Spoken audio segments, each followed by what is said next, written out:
ระเบียงไหนเนี่ยระเบียงไหนไหน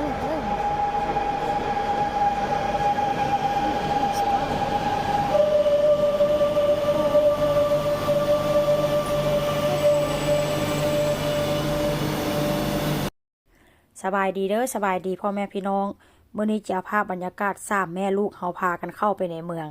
มื้อนี้ก็เข้าไปในเมืองนี่ก็ค่อนข้างทุกลักทุเลนพี่น้องเอ้ยพากันตื่นแต่เช้าลูกชายก็นอนตี3แต่ว่าก็ตื่นประมาณ10 โมงค่อนข้างจะงอแงหน่อยนึงตอนไปนี่ก็บ่ได้งอแงดอกเนาะแต่พอฮอดบ่าย2บ่าย3ก็ค่อนข้างแบบว่างี่เง่าอยากนอนแดทั้งอยากกินข้าวแดทั้งอยากให้แม่อุ้มพี่น้องมื้อนี้ก็พากันเอารถมาจอดไว้นอกเมืองหลังจากนั้นก็พากันต่อรถไฟเข้าไปในเมืองเพราะว่า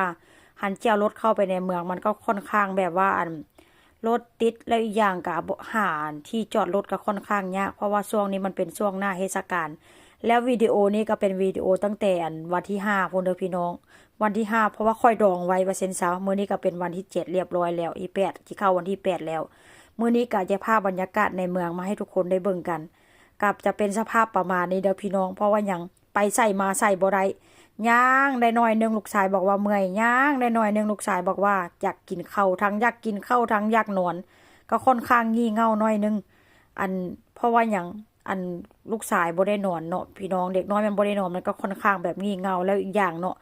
มาเที่ยวนี่ก็คือย่างอย่างเดียวว่าเซนซาเพราะว่าลูกชายก็ค่อนข้างใหญ่แล้วก็บ่ได้เอารถเข็นหั่นน่ะเพราะว่าเอารถเข็นออกแล้วบ่ให้นั่งว่าเซนซาแต่ว่าเวลาพาลูกมาเที่ยวในเมืองหรือว่าไปเที่ยวบ่อนไกลๆนี่พี่น้องค่อนข้างจะลำบากหน่อยนึงเนาะย่างแล้วก็ได้หยุดย่างแล้วก็ได้พักเพราะว่ามันบ่คือผู้ใหญ่เด้ผู้ใหญ่นี่ก็เมื่อยมันก็ยังสามารถย่างไปต่อได้แต่ว่าลูกชายนี่เมื่อยนี่ก็คือแปลว่าหยุดว่าเส้นสาไปใส่มาใส่บ่ได้มื้อนี้ก็ค่ายแค่ภาพบรรยากาศตึกหันตึกนี่ให้เบิ่งเนาะค่อยก็บ่ฮู้ว่าเขาเจ้าห้องตึกหยังพี่น้องผัวบอกค่อยอยู่แต่ว่าค่อยก็ลืมว่าเส้นซาอันนี้ภาพบรรยากาศเนาะส่วนใหญ่มันจะเป็นแม่น้ำ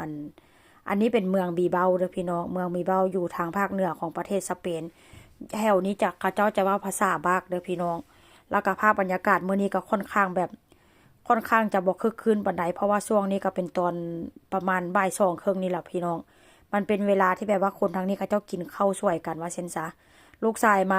มาเวลานี้ก็ค่อนข้างโอเคอยู่ได้นี่ได้ดีแต่ว่าฝนบ่ตกแต่ถ้าหากว่าฝนตกนี่ค่อยก็คือสิบ่ไปพี่น้องเพราะว่าหยังหนาวแท้หนาวว่าแล้วก็อากาศก็แค่ติดลบ1องศาพี่น้องคิดเบิ่งความหนาวดีแต่ว่าบ่มีฟ้าลมมีฟ้าลมฝนตกมีหิมะตกนี่ค่อยก็คือสิบ่ไปเนาะแต่ว่ามันบ่ฝนตกแล้วก็หิมะบ่มีแดดตอนนี้ก็ค่อนข้างล่าเริงได้พี่น้องอีกสักพักพุ่นล่ะย่างไปย่างมา